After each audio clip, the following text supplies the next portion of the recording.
အားလုံးပဲမင်္ဂလာပါ ICL Computer Landing Page မှာပြန်လည်ကြိုဆိုပါရစေ။အခုလေ့လာရမယ့်သင်ခန်းစာကတော့ Snipping Tool ဖြင့် Screenshot နဲ့ Video Recording လုပ်နည်းအကြောင်းပဲဖြစ်ပါတယ်။ဒီ Snipping Tool ကိုဖွင့်ဖို့ရန်အတွက်ဆိုလို့ရှိရင် Windows ကနေပြီးတော့ Snipping Tool ဆိုပြီးတော့မှရိုက်ထည့်လိုက်ပါ။ဒါဆိုလို့ရှိရင်ဒီမှာ Snipping Tool ဆိုမှပေါ်လာတာကိုတွေ့ရမှာပဲဖြစ်ပါတယ်။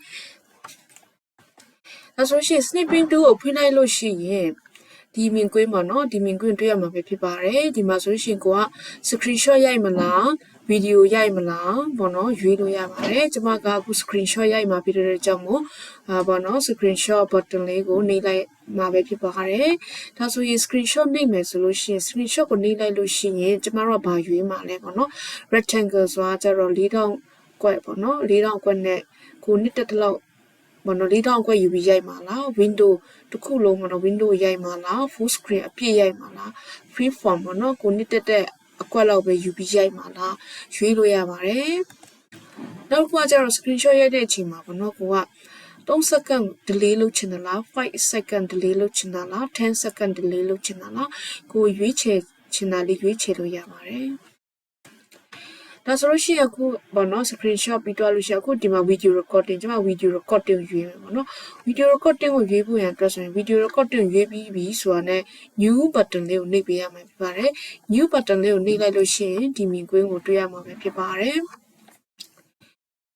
ဒါဆိုရင်ကျမတို့ကပေါ့နော် video recording စတင်ပြီပေါ့နော်ကိုနှစ်တက်တဲ့အပိုင်းတော့ပေါ့နော်ကျမတို့က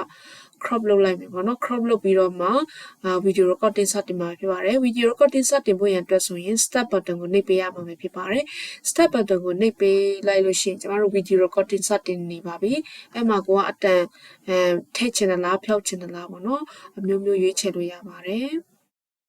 ဒါလို့ဆိုလို့ရှိရင်ပေါ့နော်ကျမတို့ video recording လုပ်ပြီးတော့လို့ရှိရင်ကျမတို့က stop button ကိုနှိပ်ပေးရမှာဖြစ်ပါတယ် stop button နှိပ်ပြီးတော့လို့ရှိရင်ကျမတို့က video recording ပြီးတော့ပါပြီဒါဆိုလို့ရှိရင် auto ပေါ့နော် snipping tool ဆိုပြီးတော့မှ auto ဒီပေါ့နော် video ပေါ့နော်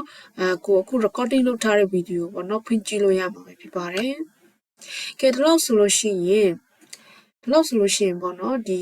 snipping tool နဲ့ကျမတို့ screenshot ဘယ်လိုရိုက်တယ် video မှတ်တမ်းဘယ်လိုတင်တယ်ဆိုတာကို